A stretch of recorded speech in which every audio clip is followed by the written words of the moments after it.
ঈদের ছুটি শেষে আজ ত্রয়োদশ জাতীয় সংসদের প্রথম অধিবেশন বসছে আবারও।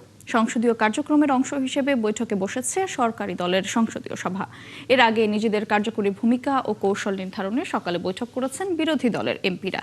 এছাড়া অধ্যাদেশ সংক্রান্ত সংসদীয় বিশেষ কমিটির বৈঠকও হবার কথা রয়েছে আজ। ত্রয়োদশ জাতীয় সংসদের প্রথম অধিবেশনের তৃতীয় দিনে রাষ্ট্রপতির ভাষণের ওপর ধন্যবাদ প্রস্তাব নিয়ে সরকার ও বিরোধী দলের সদস্যরা আলোচনায় অংশ নেবেন। এছাড়া মন্ত্রীদের জন্য নির্ধারিত প্রশ্নোত্তর পর্ব ও জাতীয় জনগুরুত্বপূর্ণ নোটিশ উত্থাপন ও সেই নোটিশের উপর আলোচনার কর্মসূচিও রয়েছে।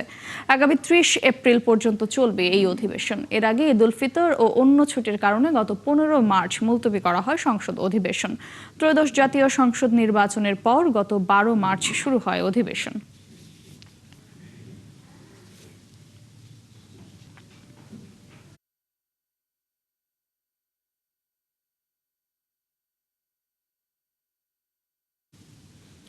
সংসদ অধিবেশনের খবর সংগ্রহ করছেন সহকর্মী সবুজ মাহমুদ, যুক্ত হব তার সঙ্গে।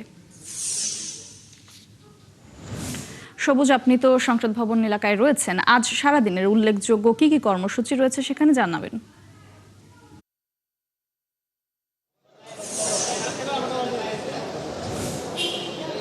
মৌটুসী, আজকে কিন্তু জাতীয় সংসদ ভবনের বেশ কয়েকটি গুরুত্বপূর্ণ বৈঠক আছে। যেহেতু আজকে বিকেলে আপনি যেমনটা খবর দেখাচ্ছিলেন যে বিকেল ৩টা থেকে সংসদ অধিবেশন শুরু হবে, সেই অধিবেশনের আগে বিরোধী দল সকাল ১০টা-১১টায় তাদের মিটিংটি শুরু করেছে এবং দুপুরে ১:৩০টায় সরকার দলীয় যে সংসদ সদস্যরা আছে, সরকার দলীয় যে কক্ষ আছে সেখানে কিন্তু তারা বৈঠক করেছে। যেহেতু অধিবেশনের পূর্ববর্তী মিটিংগুলো সেই মিটিংয়ে আসলে অধিবেশনে কি ধরনের কার্যক্রম পরিচালিত হবে, কোন বিষয়ে কি ধরনের সিদ্ধান্ত হবে, দলের পক্ষ থেকে কি সিদ্ধান্ত হবে, এই বিষয়গুলোকে পূর্ব আলোচনা করে নেওয়ার জন্যই এই মিটিংগুলো করা হয়েছে বলে আমরা দলীয় বিভিন্ন সূত্রের মাধ্যমে আমরা জানতে পেরেছি। যদিও আনুষ্ঠানিকভাবে বিরোধী দলের পক্ষ থেকে এই ধরনের কোনো বক্তব্য হয়নি আসলে মিটিংয়ে কি বিষয়ে আলোচনা হয়েছে।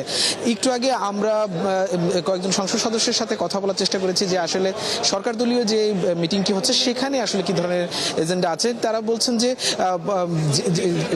সংসদের যে নিয়মিত কার্যক্রম, সেই নিয়মিত কার্যক্রমের পাশাপাশি রাষ্ট্রীয় যেসব বড় সিদ্ধান্তগুলো আছে, এখানে আরও একটি মিটিং আছে, সেটা রাত 8:30টায়। সেটি হচ্ছে সংসদীয় যে বিশেষ কমিটি আছে, সেই বিশেষ কমিটির মিটিং করা হবে অধিবেশন পরবর্তী সময়ে। সেখানে ঐক্যমত্য কমিশনের অন্তর্বর্তীকালীন সরকারের সময়ে যে সিদ্ধান্তগুলোতে ঐক্যমত্য পৌঁছানো যায়নি, 24টি সিদ্ধান্ত, সেই সিদ্ধান্তের বিষয়ে আসলে চূড়ান্ত সিদ্ধান্ত হতে পারে বলে আমরা জানতে পেরেছি সংসদ সদস্যদের সাথে কথা বলে।